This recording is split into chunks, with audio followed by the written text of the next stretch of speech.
No bake, no steam, pinakamadaling dessert gamit lamang ang 3 ingredients. Optional lang naman ang paglalagay ng cheese, kaya tama po ang inyong narinig dahil 3 main ingredients lang ang kakailanganin natin para sa masarap na dessert na to. Kaya tara, simulan na natin. Magandang araw! Para nga dito sa ating recipe ay kakailanganin natin ng 1 lata ng creme densada, 1 Mr. Hot gulaman at fudgy bar na pandan flavor or buko makapuno. Gagamit din ako ng muffin tray para sa ating paghuhulmahan. Pwede rin naman po yung mga molde ng ating ginagawang puto.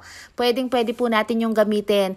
Nilagyan ko ng cupcake liner at lalagyan ko to ng kalahati nitong fudgy bar. Itong mga fudgy bar natin, pwede namang durugin nyo to, pero para mas mapadali, ganito na lang rin ang gawin nyo. Then after nating malagay ito lahat, ay sisiksikin po natin. Ipe-press natin pababa para talaga namang maganda yung pinaka-base nitong ating gagawin na dessert. At baka hindi ka pa nga pala naka-like and follow sa ating page, paki-like and follow na po.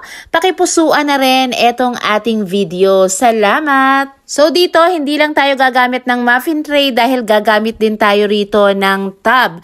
At iset aside muna natin yan. Mag-proceed naman tayo dito sa ating gulaman. 1 pakete lang po ang ating gagamitin at nako, pag nakita nyo mamaya, ang dami-dami nating magagawa. Ibuhos na natin to dito sa ating saucepan. Maglalagay tayo rito ng 4 cups or 1 litro ng tubig at ilalagay na rin natin ang 1 lata ng creme densada. Ito po ay condensed milk and creamer in 1. Kaya hindi na po ako rito maglalagay ng evaporated milk.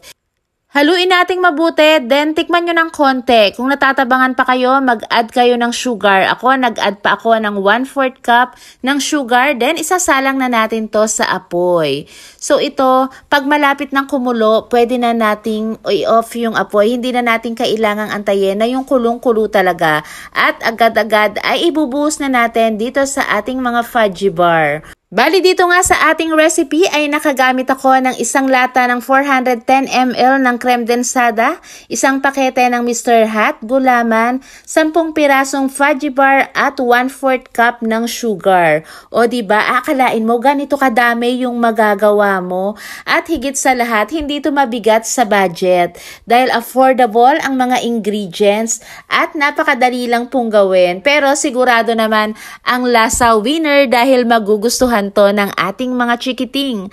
Mas masarap itong kainin kapag malamig, kaya ilagay muna natin saglit sa refrigerator bago natin iserve.